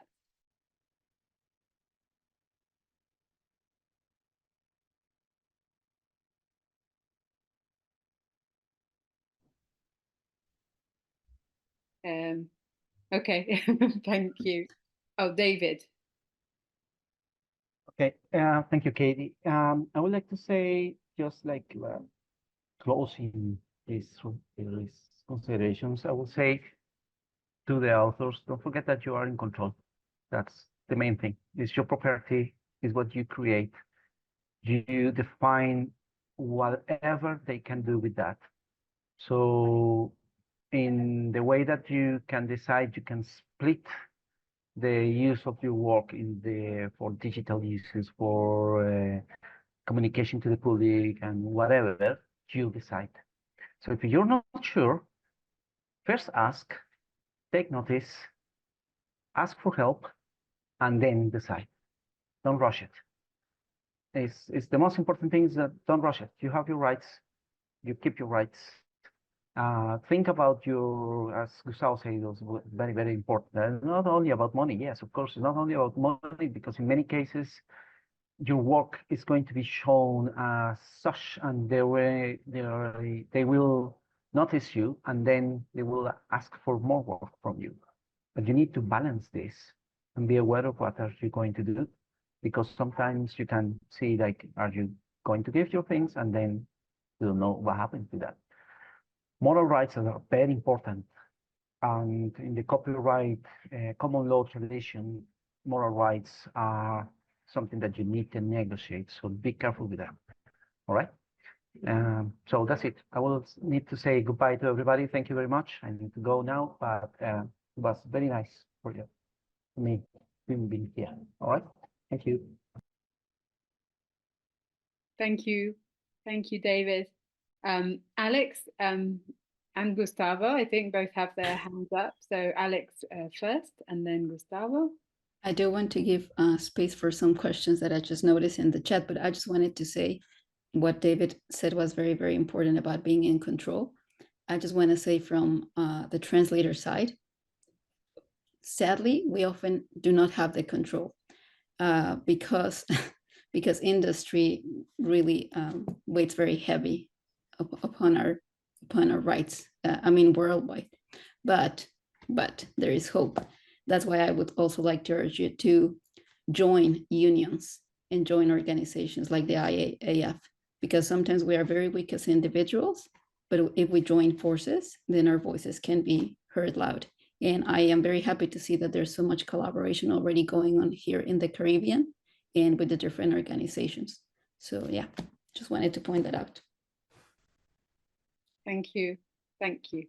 That's a plug for our work. But of course I concur with that. Gustavo, did you have something to add before? Yeah, we read out. Perhaps I need some help for American lawyer or for a lawyer from the kingdom, a common law lawyer, because in our system in Latin America and Europe, in case of doubt, the contract it is interpreted in favor of the author. The author is considered the weak party, and if the contract don't assign the right or don't give the right to the publisher, the right stay in the hands of the author. They control the rights that don't explicitly gave to the publisher. But I don't know is the same case in UK or in Canada or in United States or in Caribbean. So what the contract don't say, they stay in hands of the author. That's the interpretation that we have in our system. So that is the signal that the publisher write larger contracts with all the rights, because they need to explicitly have the right in their hands. But if you don't explicitly receive the rights from the author, the right stay in author's hands. Thank you, Gustavo. Yeah, I believe that is generally how it works also in the UK and some of the jurisdictions that I'm more familiar with. Obviously, which is why, again, it's in the 10 principles of fair contracts not to give the universal right, just to give everything in one fell swoop, one clause. I know that in some cases, such as work for hire, if it's disputed whether the copyright is with the author or with the contractor or the employer, that sometimes they can interpret in the law, well, this was your condition, this was your circumstance, you were in the position of employer-employee, so the copyright is with the employer, even if it's the employee who's the author. And Alex also made a reference to work for hire contracts. Angie C, you have your hand up.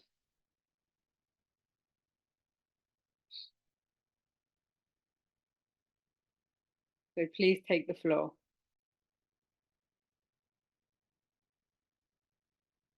But I am gonna, if you speak, if you'd like, but hello.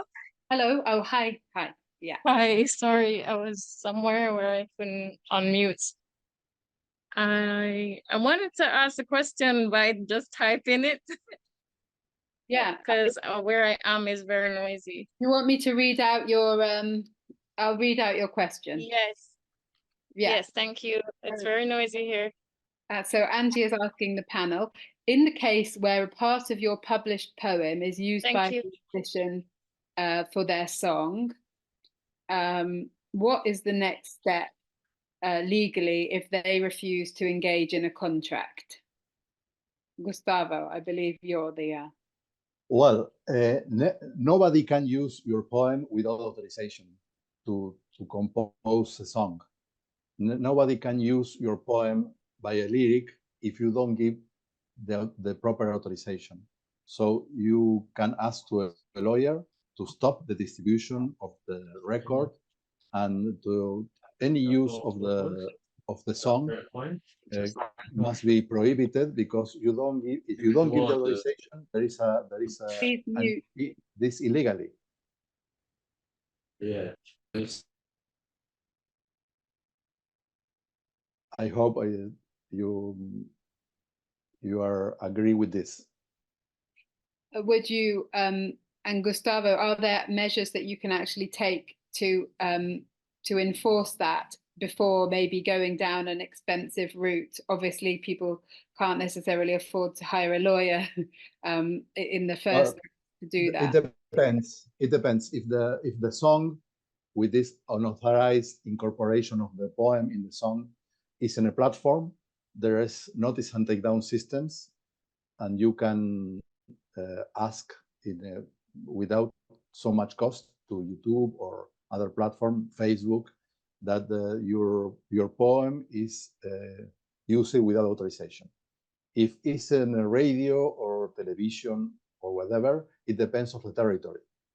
You need to ask a lawyer in the territory where the performance song without authorization, including the poem, is used. So in platforms, the territoriality problem is lower because the platforms works globally, and you can use this notice and takedown system whenever you are.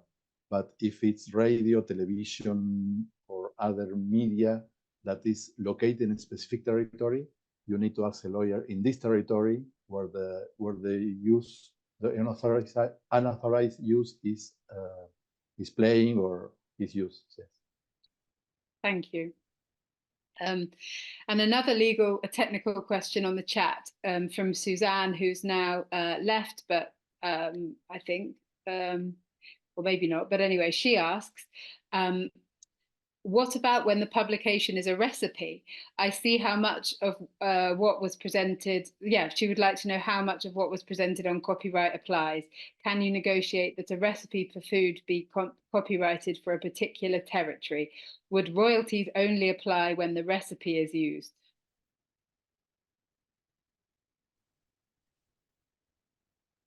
No, Alex. No, no, I was waiting for your answer. Well, I'm going to give my take on it as a layperson, and you'll tell me if I'm right. I believe that the recipe might fall under not copyright, but maybe a patent or a trade secret if there is something very particular to that recipe that is very unique, or if the processes that end up in the recipe being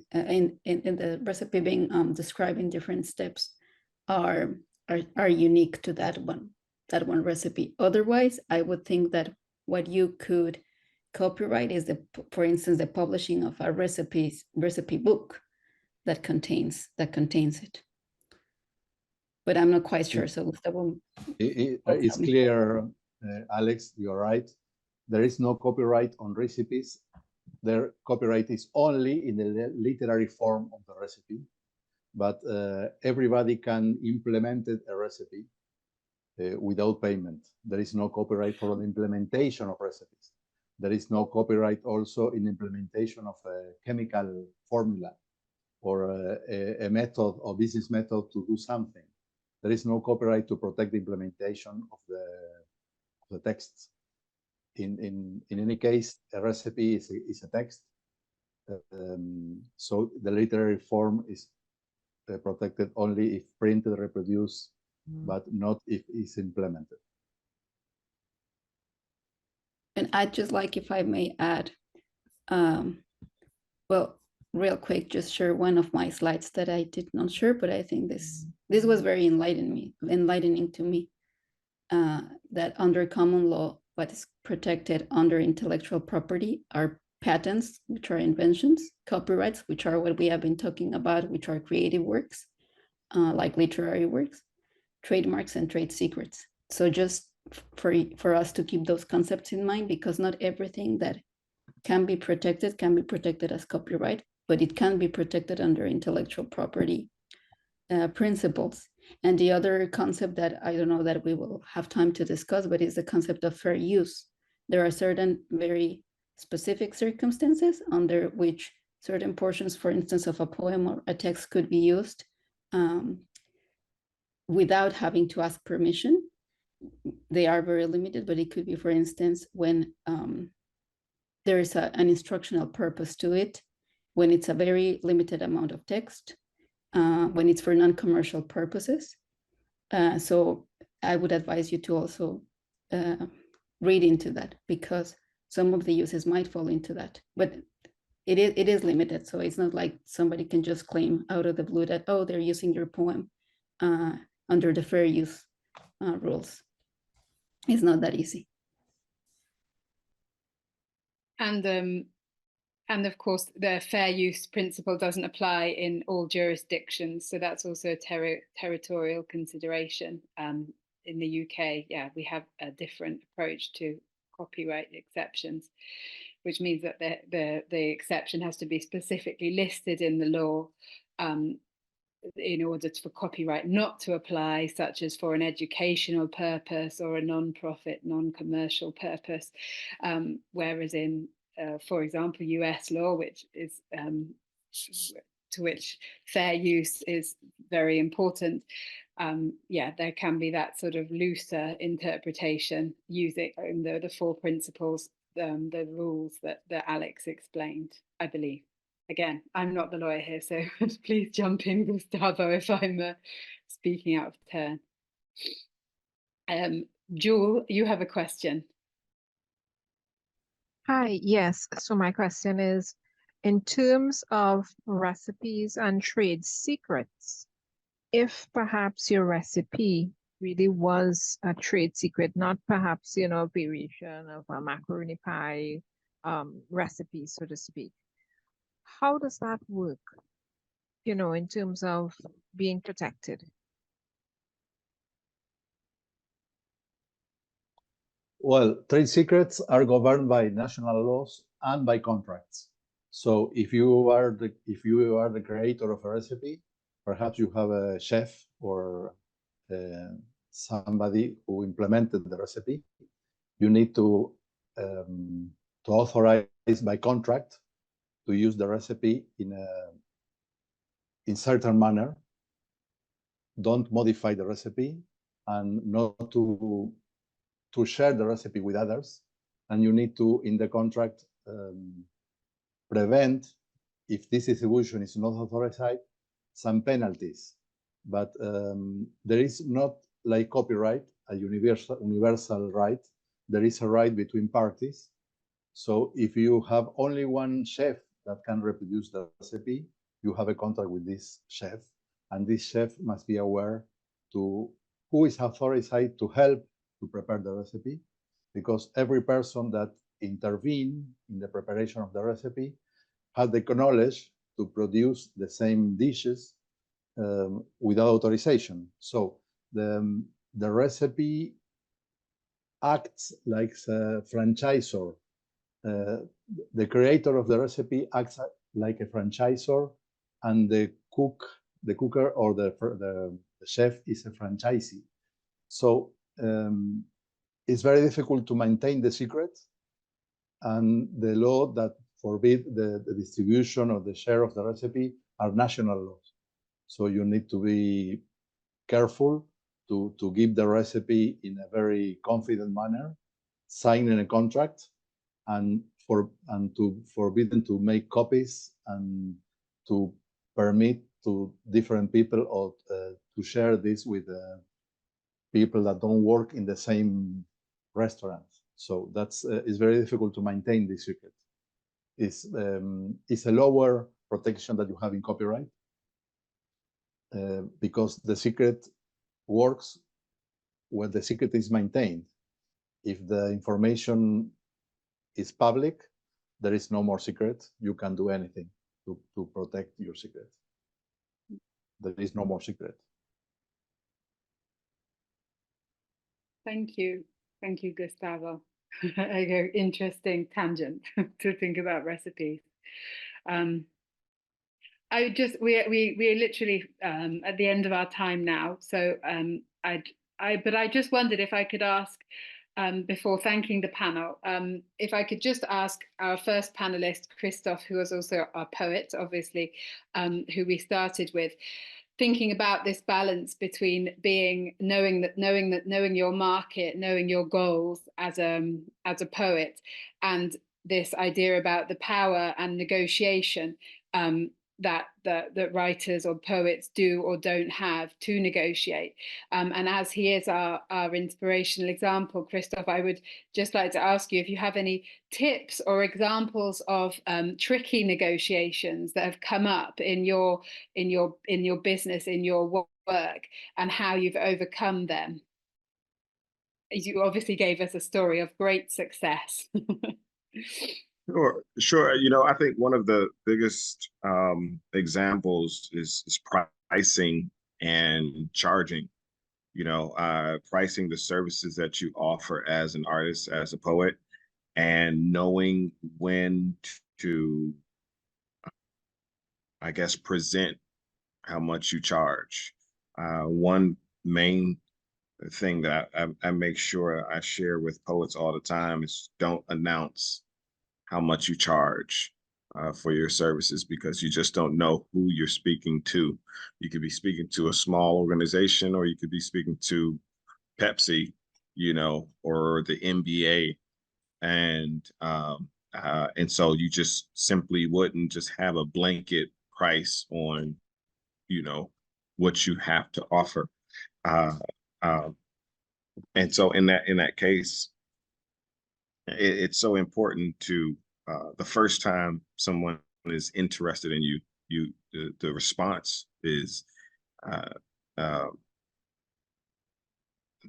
question of can we have a discovery call? And so with that, you want to make sure that you ask, can we have that discovery call so we can sit down and have that discussion of the requirements? What are the requirements of this project, of this event, of this commercial, whatever it might be? And in that call, you then have the control, as opposed to you always wanting someone to give you something. In this case, you're now asking them questions like, all right, so how many people are going to be at this event? You know, what's the audience? What's the demographic of the audience, right? And so now you have the control to make sure that you gather the necessary requirements to make sure that you serve them correctly. Without those requirements, and you just darted out a price, you're not, you know, well informed. You don't have the necessary information to make sure that the client is served well. And as far as negotiations, I make it a point to not allow them to say what their budget is. I make it a point to already know my value, one, and based on the requirements of the project, I'm able then to know how much I charge. But at the same time, it's a case-by-case basis. You still want to make sure that you analyze the client that you're speaking to, because in some instances, you want to make sure that you see body language. You want to understand the history of their organization, because you might even, by, you know, naming your price before they even say, you know, what they're willing to offer you might even shoot yourself in the foot. But that comes with experience, because I've done that before. One instance, it was for an organization to do a national campaign where they wanted us to fly to 3 different cities, New York, LA, and Atlanta, to put on poetry events. And they asked us how much would we charge for that. And I allowed them, this was a kind of against my principles, but I allowed them, because this was a larger organization. So I allowed them to state how much they would be willing to pay us. And so my thought was 25,000 to do the flying, facilitating the events. And I'm so glad that I didn't announce that 25,000, because they then said 75,000. Right. And so it's, like I said, it's case by case basis. And in most cases, I would have announced, but this was a new interaction with this organization. And I wanted to know more about, you know, how they operate. And as far as negotiations, it's just quite simply you being wise enough and not being pressed and needing money, right? When you're desperate, it's just like 200, you know, I'll do it for 200. You're right. Never in negotiations, never be so pressed or you know, needing money that you just say anything just to get anything. Right. And so and be willing to say no, this isn't going to work for me. And just don't take anything. Not all good money. I'm sorry, not all money is good money. So in that respect, it's kind of gaining some experience, but also having a mentor who's been in those experiences or had those experiences that they can share with you. This is a good project, but you might want to do it this way. Try not to go at this alone. Connect with someone who has made these deals and done these projects and these events, and ask them what did they do, and leverage their experience if you don't have it. I hope that helps. Just kind of trying to give you some examples of what we've done in the past and what worked with us and what didn't work. I think we learned a lot more from what didn't work. Thank you so much, Christoph. I think that is really helpful. I think this this panel that's brought everything to a really good conclusion. And there's such a plethora of information. We have recorded this meeting, so we're hopefully going to be able to share the recording with you all, and then you can obviously be able to make that information available to people who maybe weren't able to make the panel today. So yeah, all that remains for me to do is to thank everybody, to thank the whole panel, and to thank Kacy for the initiative and for organising this, and to JAIKU. And one last request is, could you turn your cameras on for 1 second, people who are able to, for a photo, so we can have a screenshot to remember the occasion by.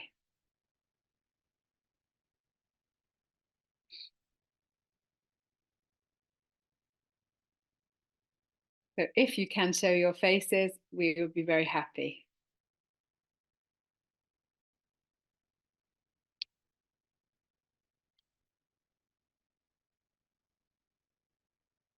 And then maybe Fernanda can let us know when she is the official photographer.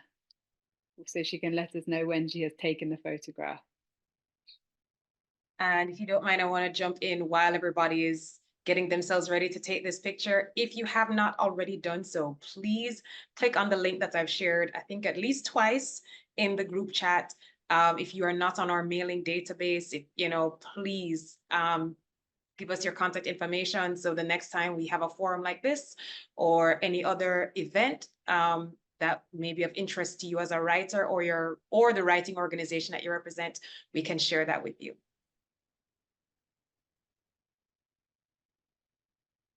Okay, we're done.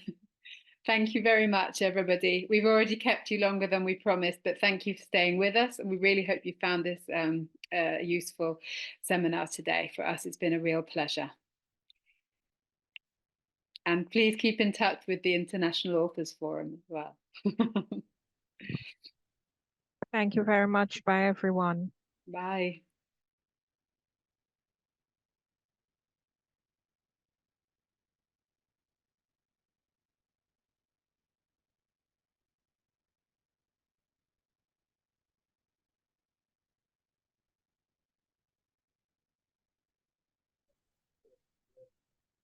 Thank you all. Goodbye. Thank you. Goodbye.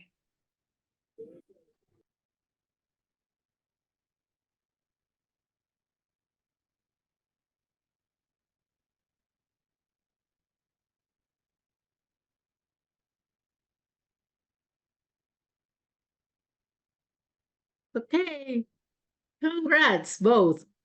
It was great. Yes, this is excellent.